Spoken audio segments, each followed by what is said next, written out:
Hey my fellow Descendants, Pest here, and today we are going over some incredible Viessa builds that have been insanely fun to play. Even more fun than freyna in my opinion. I will post my freyna builds and experience in another video here soon, but for now let's stay on target and deep dive into where Viessa shines and what makes her great. I love Viessa and have put a large number of catalysts into her, so don't let that scare you. She can be built easily.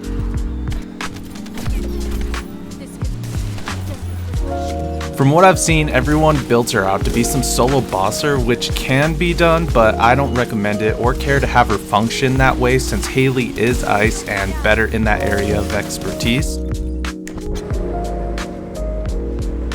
From a high level overview, she has solid damage balanced between skill, power, and modifier. She has high range, mid cooldowns, and the potential for widespread lasting damage. Her primary stats being high shield recovery out of combat and high MP, comparatively to the other Descendants.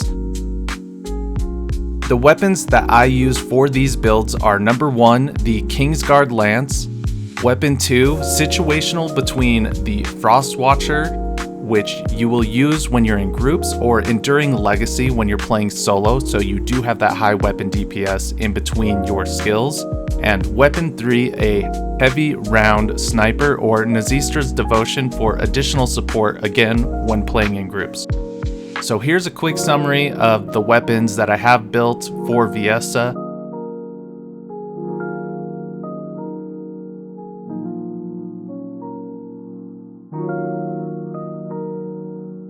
First up, we have the Duration build, which I'll be going over in greater detail than the rest of these builds since I use it for damn near everything. I can comfortably run all content on this build with the exception of solo bossing. However, this build is extremely helpful against the Deathstalker, and I personally give her a full 10 out of 10 for this intercept. With her blizzard range and availability, every 6 seconds you can spam the boss, rendering the Seeking Skull attack virtually useless and can easily stop the scattering mortars during the uncovering truth phase.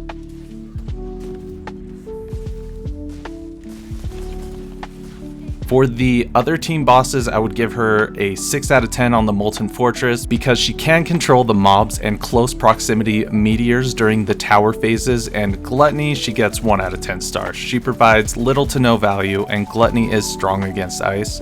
So with that being said, let's dive into the builds. So the first one, Duration over damage.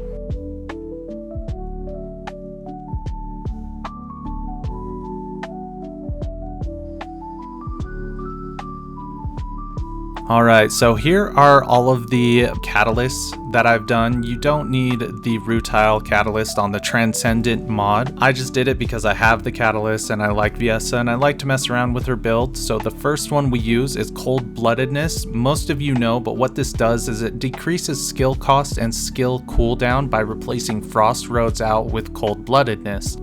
This will reduce the cooldowns of your skills significantly and is a crucial part of getting the cooldown to 6 seconds with this build. You will need it. So if you don't have it, I will put a link to the Fastest Cold-Bloodedness Farm in the description. Be sure to check it out. The next mod that we use is Focus on Chill. I know a lot of people like to use Chill Master or whatever the solo one that just adds it, but you only get about 8% more chill skill power. But what we need is that 6% cooldown. It makes such a small difference, but it will remove the final 1.1 second with the combination that we put together. This is a new mod, Chill Intensive. I like it a lot. It's giving us an extra almost 30% chill skill power, and we do get that 10% critical hit damage, which is a nice little boost or bonus. It's something that you can replace out with survivability if you do feel like you need it, but with this build you'll be freezing and slowing everything and you will have significant survivability. You can replace it with HP amplification or Battle of Stamina, something that makes the build feel a little bit more comfortable, but we will always be using the increased HP mod for sure. We need that for quality of life. Every Descendant should be using at least 1 HP mod, if not 2. So here we need skill expansion. This increases our range by 92.3%. We'll be pairing it with additional range to almost cap us out at that 250%. I like to use amplification control. What that does is give us a little bit more shield, which is nice on Viessa since she does have that high shield recovery out of combat. To put it into perspective, it's about 1 for each Descendant, but Viessa will get about 4, so it's quite higher. You can get that stat on your external components, which will increase that speed.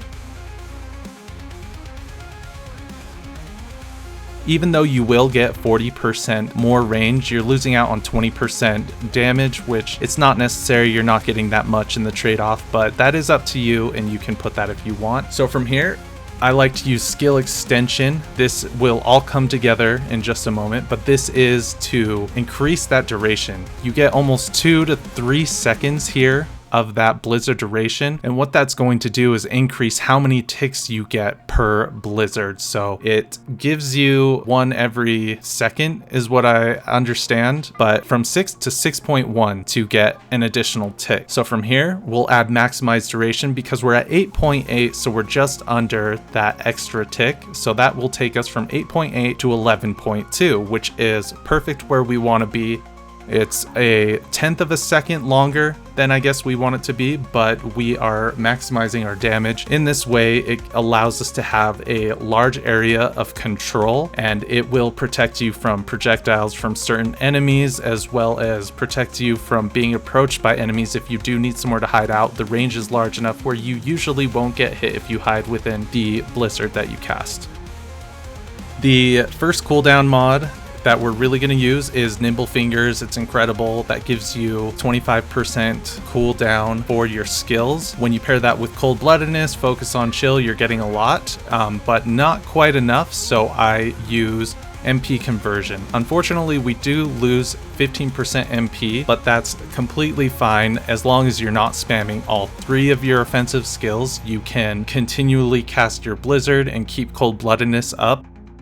The duration is really helpful because you don't use it nearly as much. You can replace certain things out with Tech Intensive, which it's a cool mod. You get extra skill critical hit rate and extra damage, but that's not where I use it because we do need that last touch of skill cooldown. If we don't use Focus on Tech, when you have Cold-Bloodedness triggered, your skill cooldown for your Blizzard will be at 7.1 seconds. So if we switch that out with Focus on Tech, we have 6 seconds. 1 second gives us the ability to spam the Blizzard. Those are the mods that we use for this build. The external components I use are the Polar Knight set. You can swap this with the new Invader set, which will change up the build in a wacky fun way and give you over 12-second duration, giving you an additional Blizzard tick, allowing up to 3 Blizzards to overlap, which is kind of cool, but I recommend sticking to Polar Knight, and you'll see why in a minute. For the Reactor, I use Skill Crit and Duration Up. The only substats that might be better are a Perfect Gold Chill Skill Power and Tech Power Up if you choose to use a different external component set. Duration Up is required for the setup as it brings your Blizzard up 0.6 seconds, putting the Blizzard duration at 11.2 seconds, allowing the skill another tick of damage. You can alternatively have a Reactor with another gold damage substat and change your HP mod to Battle of Stamina, which will put her Blizzard at 11.1 seconds duration, giving you the same amount of damage ticks, but exchanges 96.2% of her health. I don't recommend it, and I won't be caught rocking that loadout, but if you are a top tier Sweat Lord, you should be fine. Skill Crit can alternatively be swapped out for Skill Chill Power. I choose Crit Rate Up because Viessa has a high base crit chance at 15%. The 32% crit rate up on her Reactor gives 4.8% crit rate on her skills. I found while the crits were inconsistent, I am getting at least 1 per Blizzard, and 2 crits per Blizzard equates into higher damage than an 8% chill damage substat on a Reactor. Each crit hits at least 1.32 times the max damage. A chill skill power multiplier hits 8% harder per hit, making every 4 hits being equivalent to landing 1 crit. The Blizzard hits 7 times, meaning if you crit twice, you've done more damage. But here's the kicker, since I primarily use the Polar Knight set,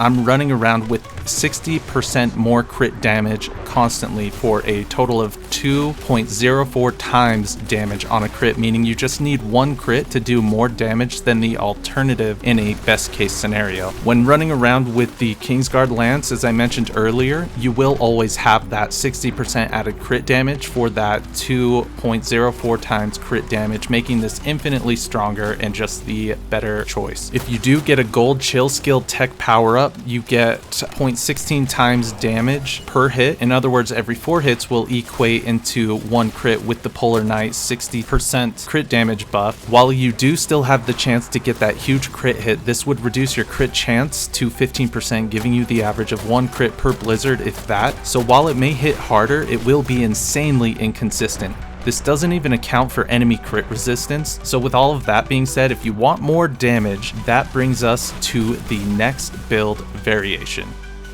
damage over duration.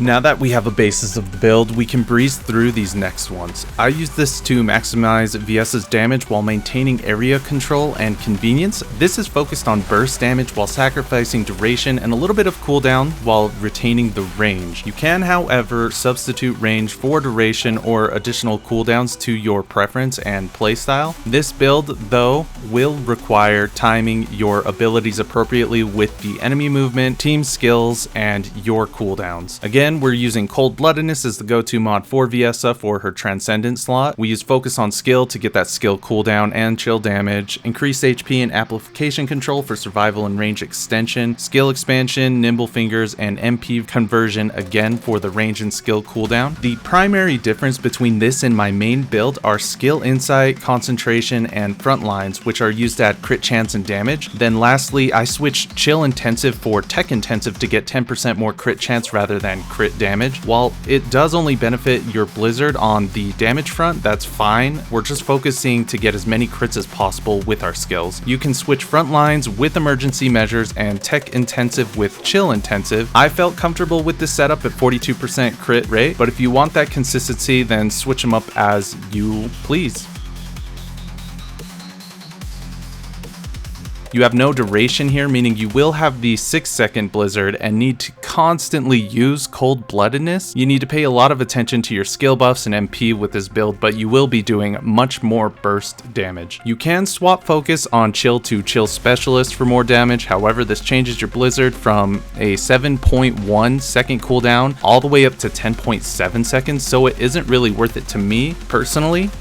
Those two builds are definitely the recommended ways to run Viessa, and I don't see too many people running her that way. The way that most people do this third build, Cold Blood, it's entirely focused on damage. You pair it with the Slayer set on this build and it can technically function as a solo bosser, but I don't recommend it again, and I'm not going to showcase it. If you want to see it, just look up any clickbait thumbnail Viessa video of like boss killer 6 seconds, like go for it. But to use this, you need tons of MP as it drains so fast. Even your first skill though, Frost Shards, does huge damage with this setup. I'd recommend farming for a Frostwatcher Gold Reactor with skill crit rate and damage for this build specifically. A second Reactor substat would be chill skill power, and then third options would either be like fusion or tech power up. If you get skill cost or something, that wouldn't be too bad either, since you can spam all of your abilities and burn your MP on a down boss before they even get up, so you can just use your MP and deal fat damage. This fourth build is what I call my run and gun. It's an absolute zero build. This changes all your abilities from fusion and tech to singular, so you will need a separate reactor for this. I primarily use this for zooming around, overall easier content, because your Frost Road will now leave a damaging trail behind you. With this build, you can get between 200 to 300,000 damage per tick on your Frost Road. You will need to save your Blizzard for elites or massive mobs, because the cooldown on your ultimate ability is set to like 47.8 seconds with this build. The Polar set is still a wonderful choice here because everything inflicts frostbite on enemies, and that gives you the crit damage bonus from the component set. So with this build, duration up is needed on the reactor. The reason being, you'll want 100% uptime on frost roads, and this build will have the cooldown at 19.9 seconds and the duration of frost roads at 20.9 seconds, giving you just a 1 second buffer or downtime. The singular reactor here to aim for would be a gold reactor with skill, crit rate, and duration up for the ease of use, skill, crit rate, and damage for optimal mobbing. A second reactor stat to look for would be chill skill, power up, and singular naturally. You can use this absolute zero build paired with Kingsguard Lance and you are straight up on par with bunny farming speeds. Just throw brisk walk in a special weapon and use that to get the 10% speed up and you're cruising. So that's pretty much everything. Thanks for watching the video to this point. If you liked this video and found any of the information helpful or inspiring for your own builds, don't forget to like and subscribe. I'm posting a 400% dungeon solo run, so check that out if you want to see this build in action. Just a